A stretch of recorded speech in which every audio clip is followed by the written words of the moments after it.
Hello, everyone. How are you doing? Hey, it's Thursday, first Thursday of 2019. So, hope this finds you well. And life is good no matter what. You're breathing, means you're here. Whether that's good or bad, I guess it's one's own journey, isn't it? Hello, all the moderators. How you doing? Blazing River, good to see you. Brad, hello. Hidden Harvest, good to see you. Sherry, Lori, and everyone else that, hello there. Lois, Warrior Queen. So how is the day going for you? Is you finding out the journey is still as weird as ever? Don't know about you, but it's like emerging from when you go swimming, if you ever dived, and as you're coming up, you can feel the pressure um, releasing. Boom, you get up on the top and you're okay. I swear that's what the journey is like here. It's like, all right, then, so where's the top at? That's the question. Hey, Franny, how you doing? Good to see you.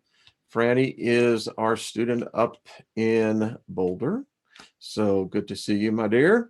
Higher Realms, T-Cat, good to see you. Plower, salute you. Debbie S., good to see you. Knowledge Seeker, we all are.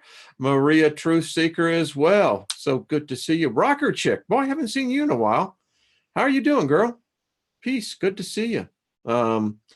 Brian. So I think Brian are going to probably get together one day next week. I'll be over on his channel. And so anyway, Jerry, how you doing? Zora, hello. Claire, Gushara, how are you? There is an interesting paper. Boy, I have to get that speed reading class again. It's like, what? That they know about how our brains and how to control it. Will the post, will post, thank you. That'd be cool. Listen, I think they have figured it out.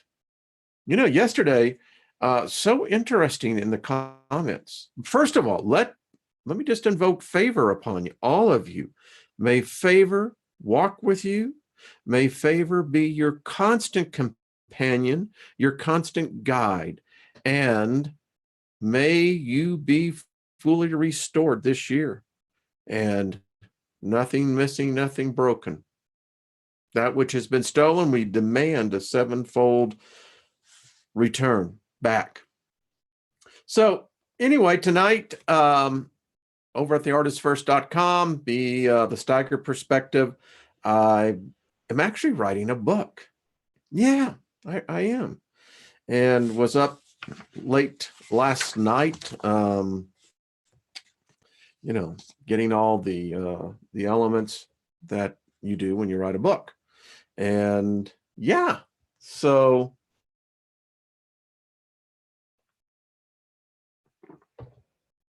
I will be kind of previewing a little bit of it today, a lot of it tonight.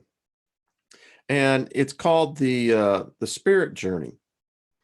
And yesterday's show, if you read the comments, a great diversity of points of view, beliefs. I don't know if positions are correct, but we can really see how our realities are defined by the individual. And so that kind of begs the question about self. This is the time I wrote someone, and I know I'm behind on the emails, Trisha, her one. And it's, just bear with me. There's a creativity flow going. I don't know. It's in me. I can't hardly sleep. I'm dreaming some of the most interesting dreams. Almost seem lucid, almost. And I had someone write to me and say, well, you know, you're one of the few people that really get into some very deep, deep thought. And I wrote back and I said, yes. And your point is, and they got in, it was a very kind email. It's just that, um, as the individual was saying, people go through a lifetime, never ask one of these questions, much less the plethora of the list that we ponder here. And they thanked me. And they thanked me that it changed their lives. It's changed their significant other in their lives. And so this is when we got to do it. And when we think about the spirit journey, for me, I'll read you kind of the opening part of this. It says, I have struggled with the thought of what is spirit for some while, especially since I came to realize that the former religion I was deeply part of for nearly 50 years, Christianity, was nothing more than a made-up theology, mingling many other ancient religions and beliefs. Psychology, philosophy, and other thoughts and dogmas borrowed, if not outright stolen, from many other cultures. For the most part of my life, I really never was concerned about my spirit. Why should I have? The religion itself that I was in promotes that the subjugant to focus on becoming good and fight the evil temptations.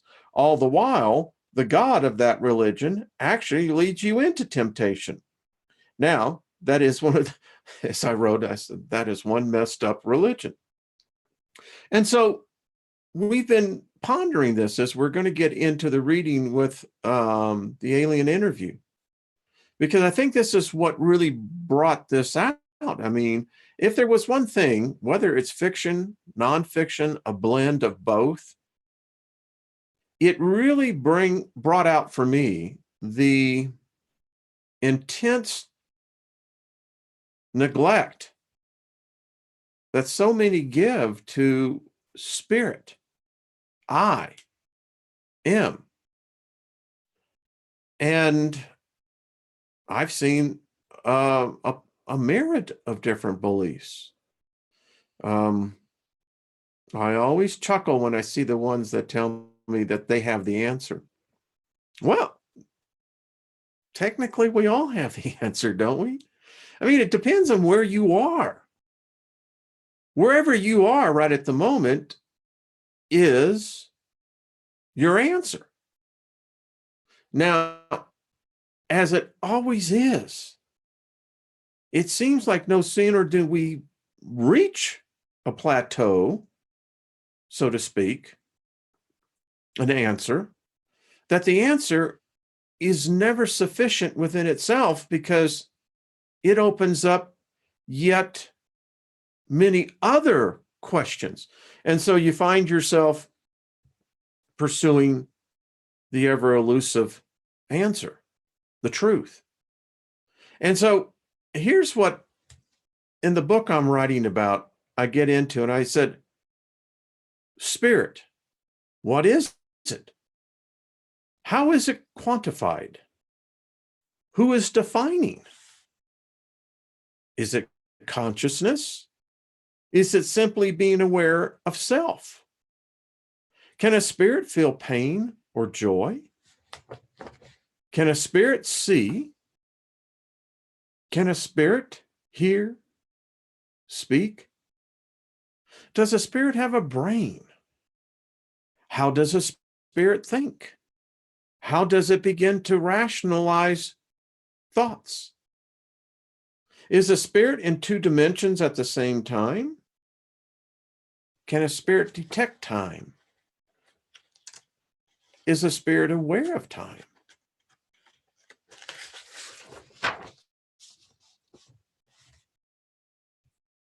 Is the spirit eternal? Does the spirit have a beginning? Can it be destroyed? Is the spirit immortal? Does the spirit have an end? Does the spirit have, you ready for this? Unilateral free will? Free will. If one possesses free will, can free will be conditional, or is it without limit or constraints?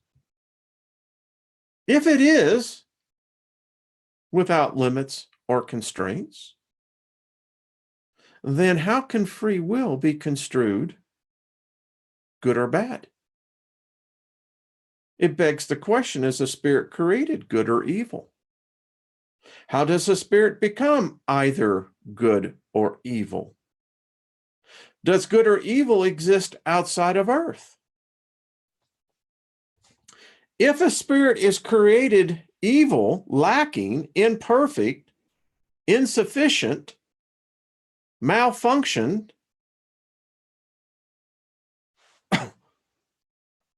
would it not be insanity for it to try to correct itself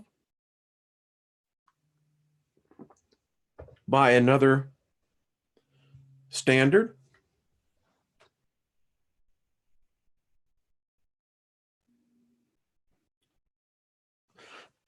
Does good and evil exist outside the earth? And if yes, then who determines what is defined as good or bad? And by what standard? And whose standards are being used, and from where did they originate? Excuse me. Do all spirits conduct themselves to one set of rules or laws? Are all spirits the same? How is evil defined? And again, who is making the rules and by what standards? Does this imply all spirits are bound by these laws? And do they apply to all levels of being, all dimensions, all realities, and all planes of existence? Hmm?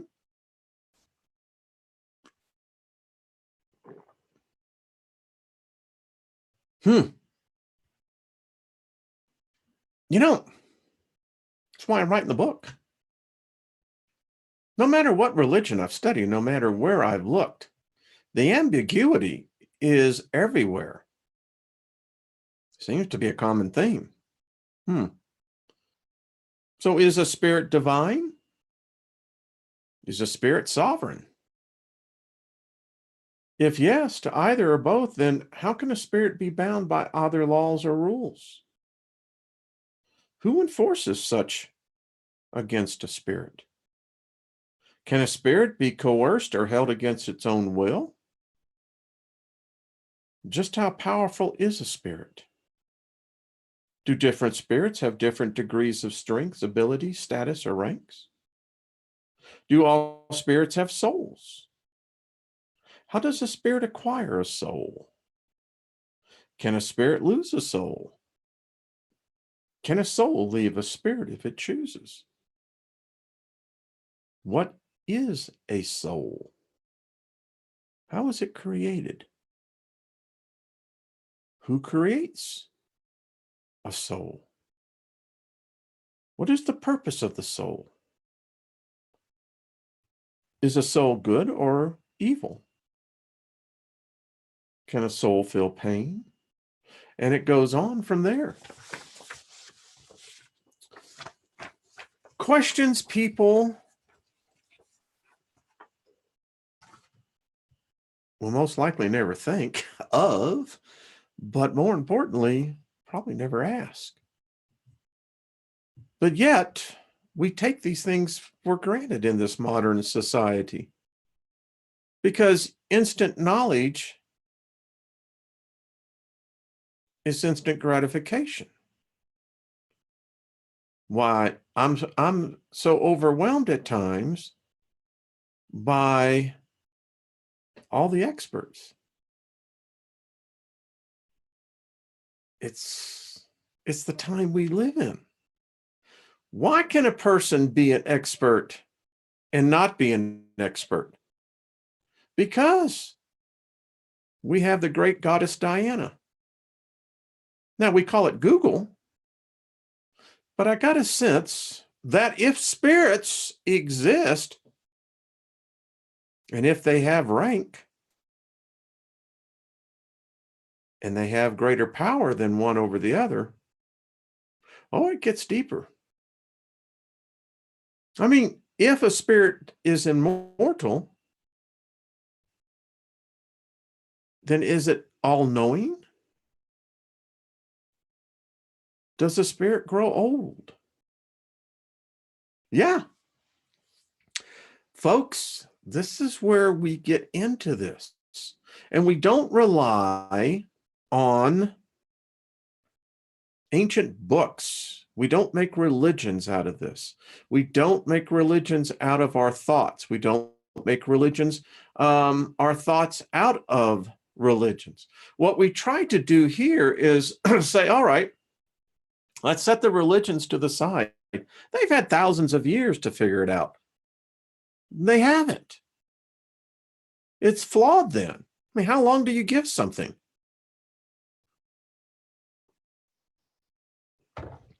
Seriously. How long would you say let's say a standard atypical 21st century person, let's say high school level, and let's say that they have their final year in whatever subject it may be. We set limits on how long you have, sweetheart, to get it right. You don't get it right, you ain't passing. Everybody else of your friends go off to adulthood, and you get to relive your senior year again, which is hell. Yeah.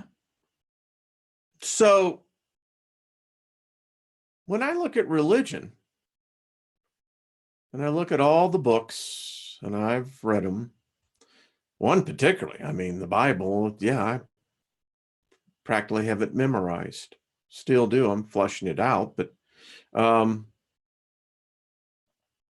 they've had thousands of years. Thousands. Longer than we'll live in these bodies in this go-around.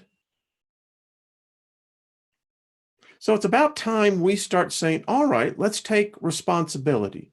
Let's take accountability for ourselves, not relying on what the guy down the street says, the new channel that came up, or going to the new study that's going to study the same old book that's been around and regurgitated so many times, it no longer has, well, any nutrients, I'll put it that way.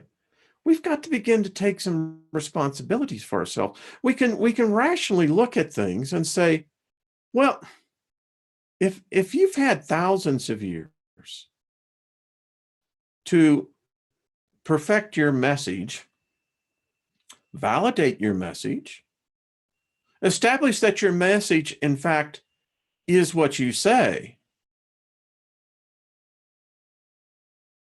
I mean, I think it's being rather generous, 1,000 years. I think if it's true, it should be almost instantaneously recognized. But it's not. Why? Why? Oh, why? Oh, why? All right, let's get into this thing. All right, I really am. I want to get into where we left off with Ariel and kind of bring everyone up to date. So Ariel has kind of revealed now what we are, you and I. And that's we're slaves. We are what she calls IS-BEs. All right. And a little bit for those who haven't, you can see it in the description. Download it. It's free. So Matilda O'Donnell is the 23-year-old Army Air Force nurse. She was assigned to the 508th, I believe this is, bomber wing there in Roswell, New Mexico. When the crash happened, she was the head medical officer in rank, and therefore was brought out to the crash site. And it's where she found, along with the other personnel, that there were 3 bodies. 2 of them had expired, and there was one that was still alive. In this case, we eventually know her as Ariel. She's feminine in the sense that that was what Matilda got from the telepathic communication. But the body, which is a doll, it's a doll body, is what they called it, though it was built specifically for Ariel, that it had no mouth, no ears, didn't need them. In space, there is no sound.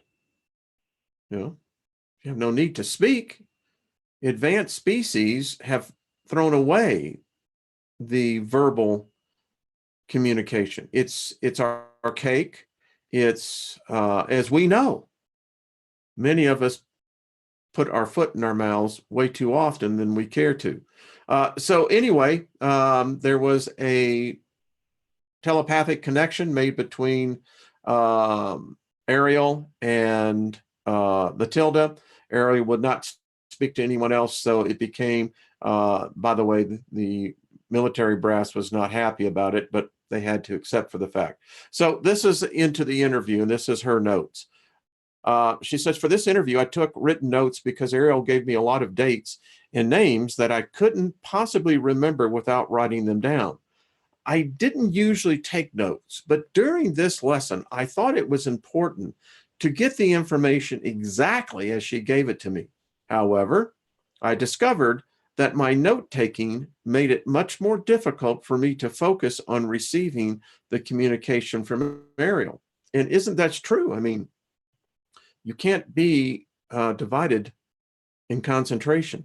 I was sometimes so distracted by my own writing that I lost the train of her thought. So I had to ask her to repeat herself several times. Ariel continued to stay in communication with the communications officer. So remember, folks, they have a base there in the asteroid belt. And, we're going to learn this one day. Thought has no boundary. I believe that there is that level of, how should we say, ability that you could communicate with someone, maybe even your double, who knows, in the other side of the universe instantaneously. Thought is not restricted by the speed of light. Anyway, I digress. So, from which she received much of this information. Since Ariel was an officer, pilot, engineer of the domain, and not a historian, she had to get this information from records of reconnaissance missions conducted by other officers of the Domain Expeditionary Force. Official transcript of interview, top secret, official transcript of the United States Army Air Force, Roswell Army Airfield, 509th Bomb Group, subject alien interview 27.7.1947, first session. This is Ariel now speaking. The actual history of Earth is very bizarre. It is so nonsensical that it is conceivable to anyone on Earth who attempts to investigate it. A myriad of vital information is missing from it. A huge conglomeration of non-sequitur relics of mythology have been arbitrarily introduced into it. The volatile nature of the Earth itself, cyclical covers, drawns, mixes, and shreds physical evidence. These factors, combined with amnesia in post-hypnotic suggestions, false facades, and covert manipulation, make a reconstruction of the factual origins and history of the Earth's civilizations virtually indecipherable. Can everyone say, oh yeah? Mm-hmm.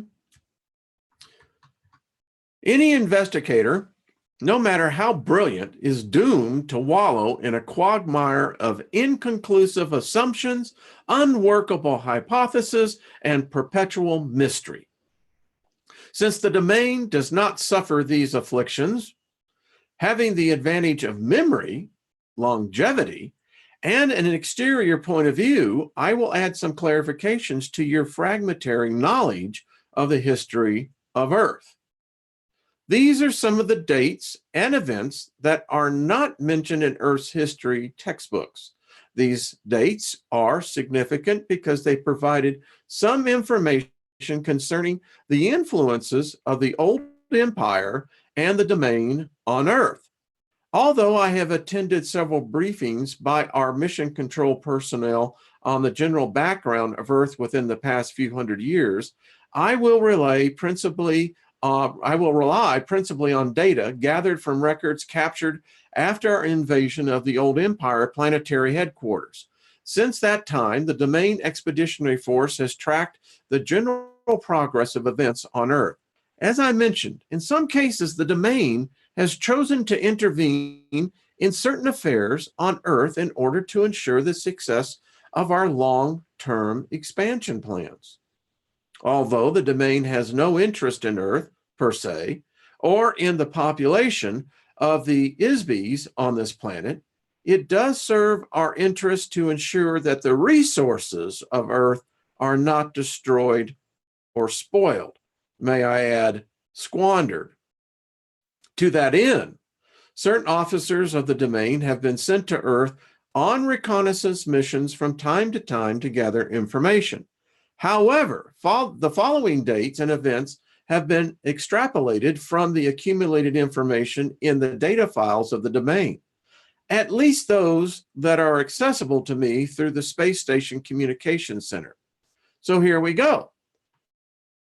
208,000 BCE, the establishment of the old empire, whose headquarters were located near one of the tail stars of the Ursa Major, Big Dipper constellation of this galaxy. The old empire invasion force conquered the area with nuclear weapons sometimes earlier. After the radioactivity subsided and the cleanup and restoration were complete, it received the immigration of beings from another galaxy into this galaxy. Those beings set up a society that kept going until about 10,000 years ago when it was superseded by the Domain. Very recently, Earth civilization has come to resemble aspects of that civilization, now that it has fallen out of its immediate control. In particular, the appearance and technology of transportation such as planes, trains, ships, fire engines, and automobiles, as well as what you consider to be modern or futuristic architecture, which emulate the design of buildings in the major cities of the old empire. Before 75,000 BCE, the Domain records contain very little information about the civilizations on the continental land masses of Atlanta and Lemur, except to note that they did coexist on Earth at more or less the same time. Apparently, both civilizations were founded by remnants of electronic space opera cultures who fled from their native planetary systems to escape political or religious persecution. Well, there you go. You know, as above, so below. Well, we know where that comes from now. All right. The Domain knows that a long-standing edict of the old empire prohibits unauthorized colonization of planets. Therefore, it is possible that their destruction was caused by police or military forces who pursued the colonists as criminals and destroyed them. Although this seems a likely supposition, No conclusive evidence exists that explains the complete destruction and disappearance of two entire electronic civilizations. Another possibility is that a massive submarine volcanic eruption in the region of Lake Toba in Sumatra and Mount Krakatoa in Java caused the destruction of Lumer. The floodwaters caused by the eruption overwhelmed all the land masses, including the highest mountains. Survivors of the destruction of the civilization, the Lemurians, are the earliest ancestors of the Chinese. Australia and the ocean areas to the north were the center of Lemurian civilization and are the source of Oriental races. Both civilizations possessed electronics, flight, and similar technologies of space opera cultures. Apparently, the volcanic eruption expelled such a significant mass of molten rock that the resulting vacuum beneath the crust of Earth caused great areas of land masses to sink below the oceans. The continental areas occupied by both civilizations were covered with volcanic matter and then submerged, leaving very little evidence that they ever existed except for legends of a global flood that prevailed in every culture of the earth, and for survivors who are the genus of Oriental races and cultures. That kind of colossal volcanic expulsion fills the stratosphere with toxic gases, which are carried around the whole planet. The usual refuse of these volcanic eruptions can easily cause a rain that lasts for 40 days and 40 nights due to atmospheric pollution, as well as an extensive period during which radiation from the sun is deflected back into space and causes global cooling.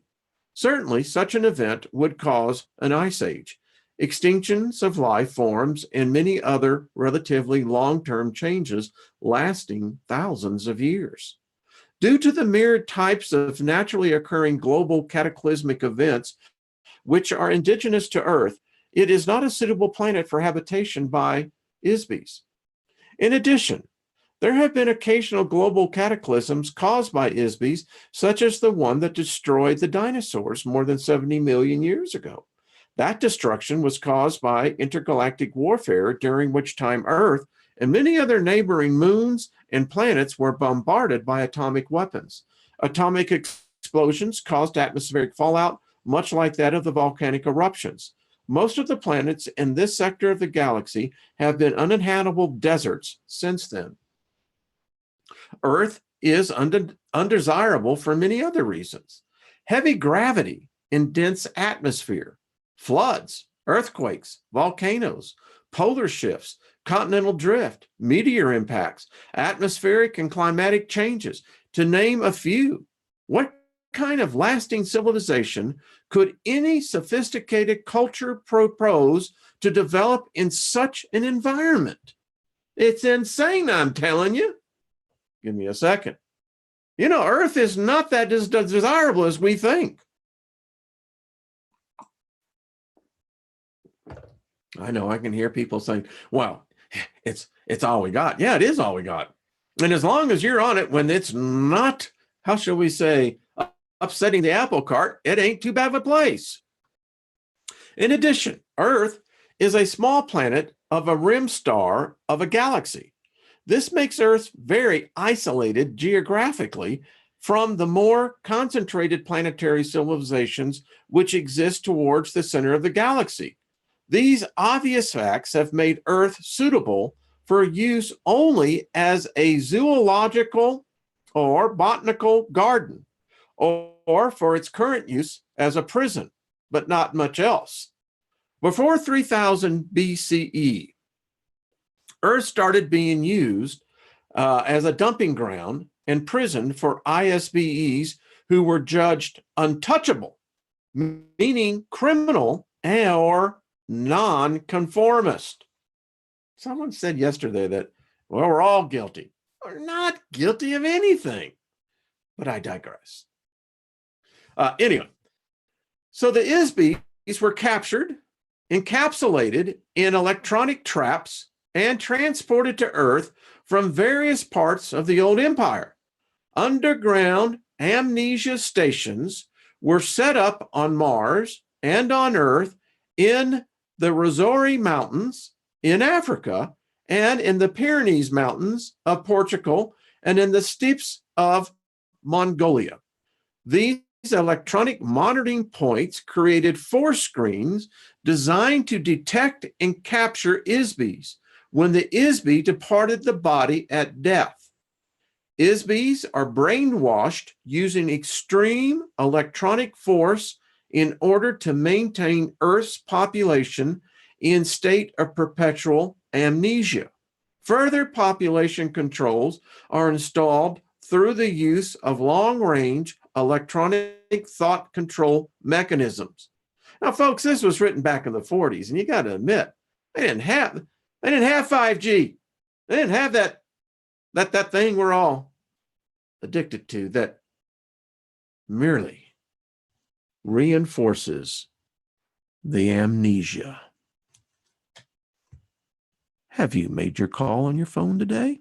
Anyway, further, these stations are still in operation, and they are extremely difficult to attack or destroy, even for the domain, which will not maintain a significant military force in this area until a later date.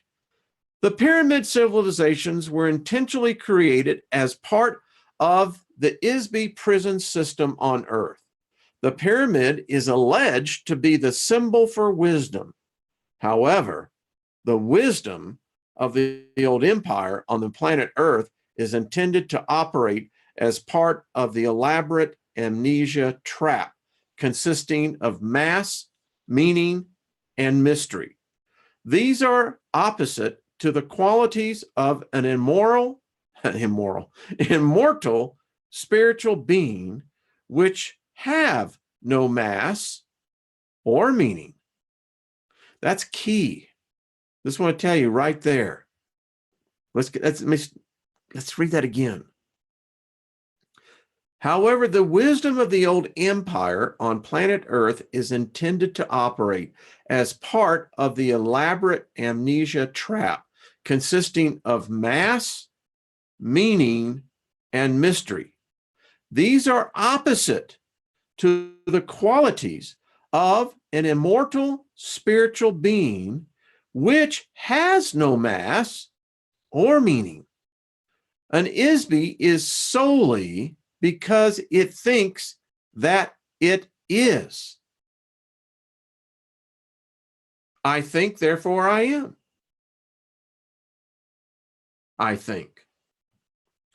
Mass represents the physical universe, including objects such as stars, planets, gases, liquids, energy particles, and teacups. The pyramids were very, very solid objects, as were all of the structures created by the old empire. Heavy, massive, dense, solid objects created the illusion of eternity. Dead bodies were wrapped in linen, soaked in resin, placed inside engraved golden coffins, and entombed with earthly possessions amid cryptic symbols created an illusion of eternal life. However, dense, heavy, physical universe symbols are the exact opposite of an IS-BE.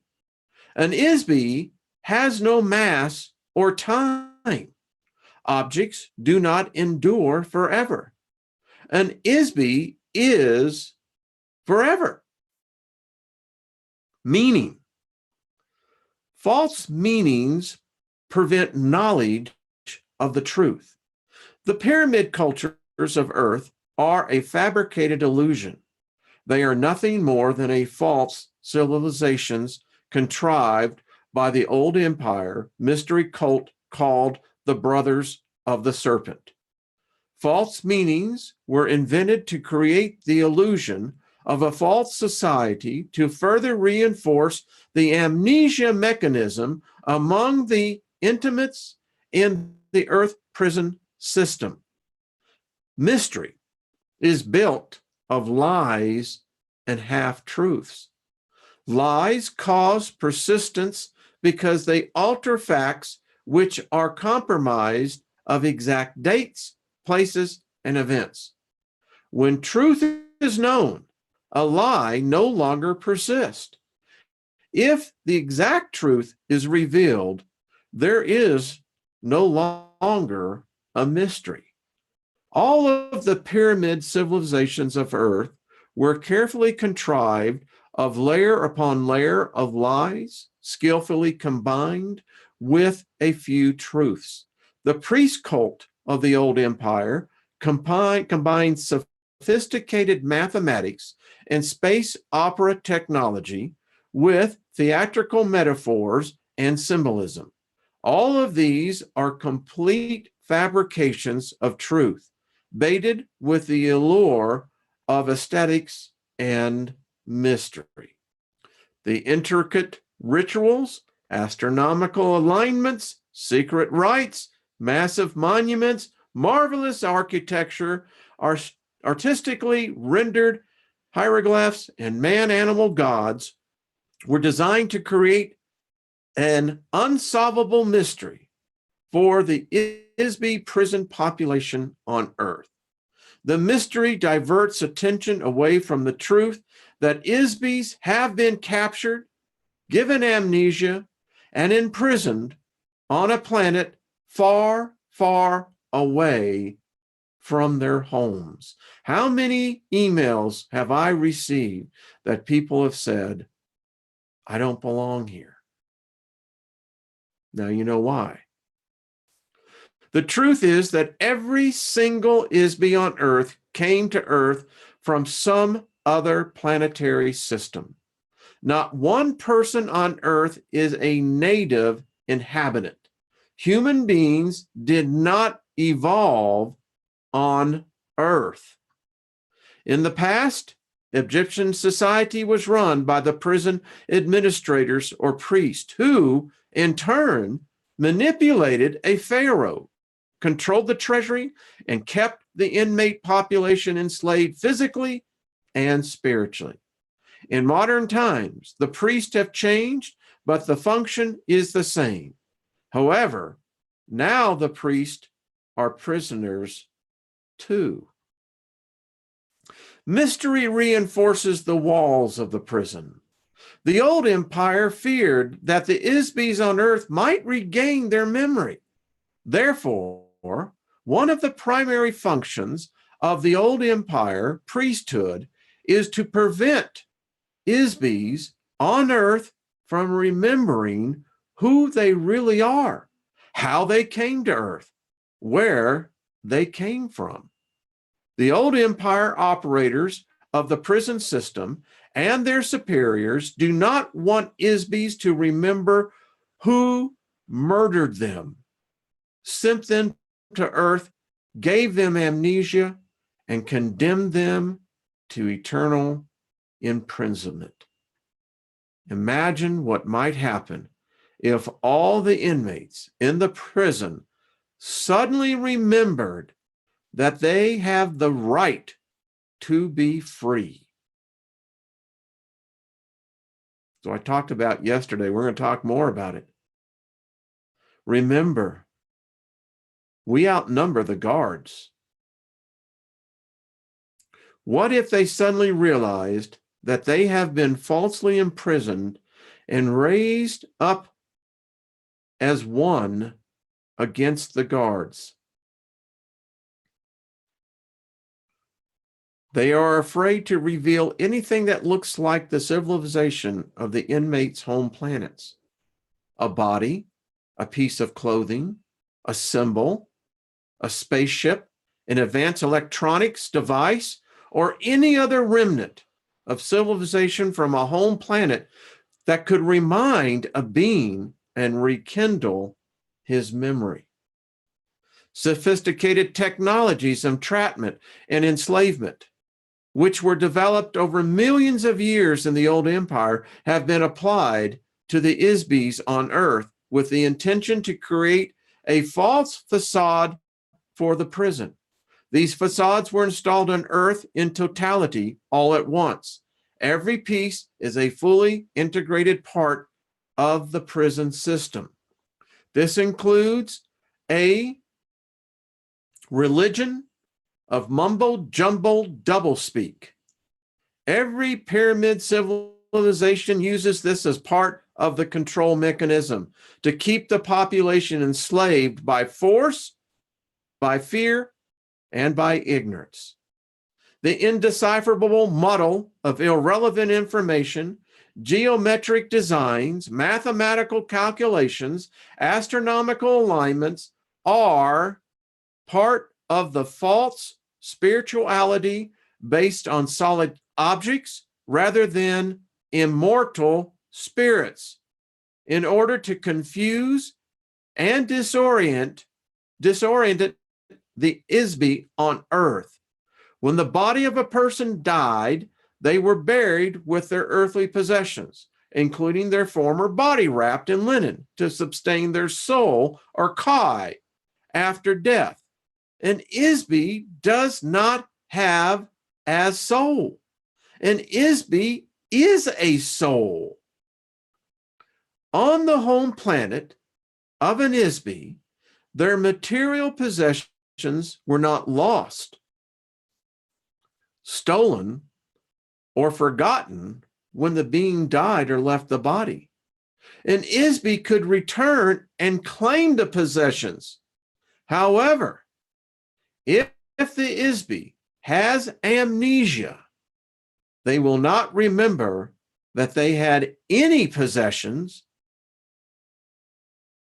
So governments, insurance companies, bankers, family members, and other vultures can pick their possessions clean without fear of retribution from the deceased.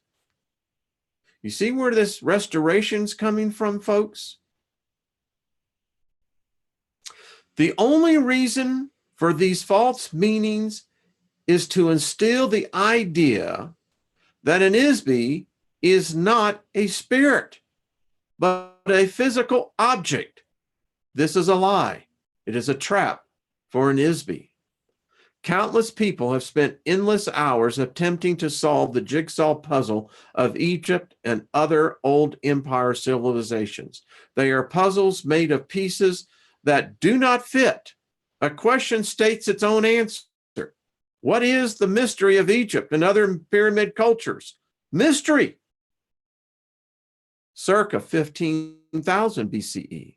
The old empire forces supervised the construction of a hydraulic mining operation in the Andes Mountains in the present-day Bolivia near Lake Titicaca, Lake of 10 Stones, in Teyacaco, including construction of the massive stone complex of carved stones building known as the Kailasa and its Gate of the Sun at an elevation of nearly 14,000 feet. 11,600 BCE, the polar axis of Earth shifted to a sea area. The last ice age came to an end abruptly as the polar ice caps melted and the level of the oceans rose to submerge large sections of the land masses of Earth. The lasting remaining vestiges of Atlantis and Lemuria were covered by water. Massive extinctions of animals occurred in the Americas, Australia, and Arctic regions due to the shift of the poles. 10,450 BCE, plans were made by the old empire, an IS-BE called Thoth, for construction of a great pyramid in Giza. The 4 air shafts of the pyramid pointed precisely to key stars in the old empire, as seen from Gaza in this year. The alignment of the pyramids of Giza on the ground matches perfectly the alignment of the constellation of Orion, as seen in the sky from Giza relative to the Nile as the earthly representation of the Milky Way in the sky. 10,400 BCE. According to Earth historians, Herodotus records from the ruined civilizations of Atlantis, containing electronic technology and other technology of that society, were buried in a vault beneath the paws of the Sphinx. The great historian wrote that he was told this by some of his friends who were priests of Anu, the Sumerian god, at the Egyptian city of Heliopolis. Excuse me. However, it is highly unlikely that any traces of any electronic civilization would be allowed to be left intact on Earth by the old empire prison system administrators. 8,000 to 12 BCE. The Veda, or the Vedic hymns, are a set of religious hymns that were introduced into the societies of Earth. They came forward in spoken tradition, memorized from generation to generation. The hymn to the dawn child includes an idea called the cycles of the physical universe: the creation, growth, conservation, decay, and death or destruction of energy and matter in a space. These cycles produce time. The same set of hymns describes the theory of evolution. Here is a tremendous body of knowledge which contains a great deal of spiritual truth. Unfortunately, it has been incorrectly evaluated by humans and altered with lies and reversals of fact by priests, which are a booby trap to prevent anyone from using the wisdom to discover a way to escape from the prison planet. 8050 BCE, destruction of the old empire home planet government in this galaxy. This was the end of the old empire as a political entity in the galaxy. However, the vast size of the old empire will take many thousands of years for the domain to conquer completely. The inertia of the political, economic, cultural systems of the old empire will remain in place for some time to come. However, remnants of the old empire space fleet in the solar system of Earth were finally destroyed in 1230 AD. In addition to operatives of the old empire who run the Earth prison operation, there were other beings from the old empire who came to Earth.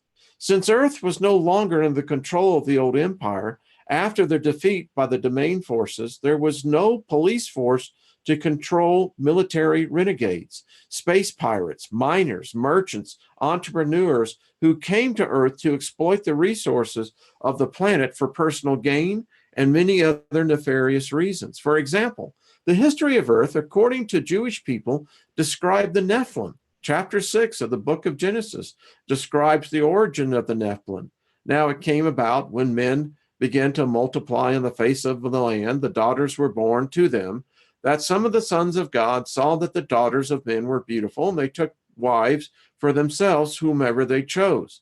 The Nephilim were on the earth in those days, and also afterward, when the sons of God came into the daughters of men, and they bore children to them, those who were mighty men, who were of old, men of renown.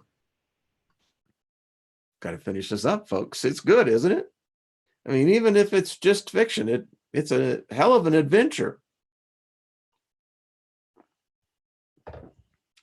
The ancient Jewish people who wrote the historical book called the Old Testament were slaves, herders, and gatherers. Any modern technology, even a simple flashlight, would seem astounding and miraculous to them. They attributed any unexplainable phenomenon or technology to the workings of a god.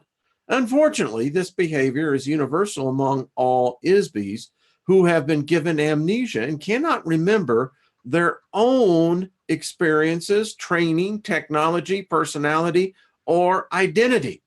Obviously, if these were men and they mated with earth women, they were not sons of God. They were IS-BEs who inhabited biological bodies in order to take advantage of the political situation in the old empire, or simply to indulge in physical sensation. They set up small colonies of their own on Earth beyond the reach of the police and tax authorities. There's taxes throughout the whole freaking universe. Coincidentally, one of the most serious crimes that IS-BE could commit in the old empire was to violate income tax regulations. Income taxes were used as a slavery mechanism and as a punishment in the old empire. Hell, it's still the same today. The slightest error in a tax report made an IS-BE untouchable, followed by imprisonment on earth. Holy crap. And it's still happening today. 6,750 BCE. Other pyramid civilizations were set up by the old empire on earth. These were established in Babylon, Egypt, China, Mesoamerica. The Mesopotamian area provided service facilities, communication stations, spaceports, and stone quarry operation for these false civilizations. Ptah was the name given to the first in a succession of administrators from the old empire who represented themselves to the earth population as divine rulers. Ptah's importance may be understood when one learns that the word Egypt is a Greek corruption of the phrase Het-ka-ta, or house of the spirit of Ptah. Ptah was the nickname, the developer. He was a construction engineer. His high priest was given the title Great Leader of Craftsmen. Ptah was also the god of reincarnation in Egypt. He originated the opening of the mouth ceremony, which has performed by priests at funerals to release souls from their corpses. Of course, when the souls were released, they were captured, given amnesia, and returned to earth again. The so-called divine rulers who followed Ptah on earth were called, I think that's Nadar, meaning guardians or watchers. By the Egyptians, their symbol was the serpent or the dragon, which represented a secret priesthood of the old empire called the Brothers of the Serpent. Old empire engineers used cutting tools of highly concentrated light waves to quickly carve and excavate stone blocks. They also used force fields and spacecraft to lift and transport blocks of stone weighing hundreds or thousands of tons each. The placement on the ground of the stone of some of these structures will be found to have geodetic or astronomical significance relative to various stars in this galactic region. The buildings are crude and impractical compared to building standards on most planets. As an engineer of the domain, I can attest that makeshift structures like these would never pass inspection on a planet in the domain. Stone blocks, such as those used in the pyramid civilizations, can still be seen partially excavated in the stone quarries in the Middle East and elsewhere. And folks will pick it up on page 91 there. I know it sucks, doesn't it? Well, as you can imagine, it's quite a story. You know, to me, it's got a mixture of semblance of history, reality, and a lot of expanding for the thoughts. So, yeah, there you go. We'll finish up. I mean, it's it makes you think, doesn't it? So, should I say, fellow IS-BEs? You know, in one way, I look at this, it is kind of fascinating just to really begin to dig, right? Man, in the back reaches of your mind and go, see, I think the net, I think it's been interrupted. There's no one here to repair it. Ariel said it was installed all at once. I think the repeated underground nuclear explosions damaged the net. That's where she said it was placed. They placed it underground amongst other places around the earth. I contend the nearly 2,000 plus detonations around the globe damaged that net. That's my contention.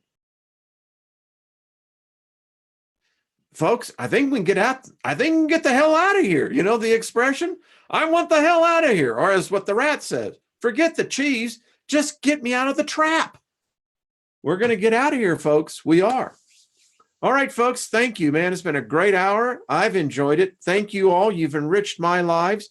I hope I've kind of given a little bit back. And we're going to pick this up. I think this is a fascinating story. When we get to the end of it, whether, again, it's true, fiction, nonfiction, who knows? It's stimulation for thought, no doubt. All right, folks, join me tonight. We're going to get into what I have. We're going to have a chance to really get into some of what is the spirit. What is the soul? Again, the thing I ponder, well, who makes the soul?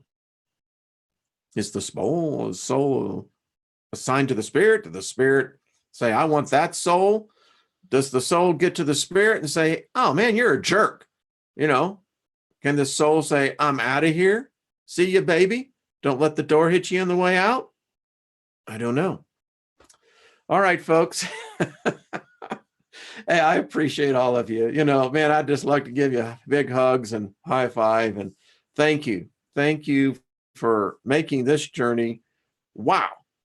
I mean, what an experience. Be good to yourselves. Favor is upon you. Restoration, folks. Restoration of memory. Man, that's the prize. Then getting the hell out of here and let's move on.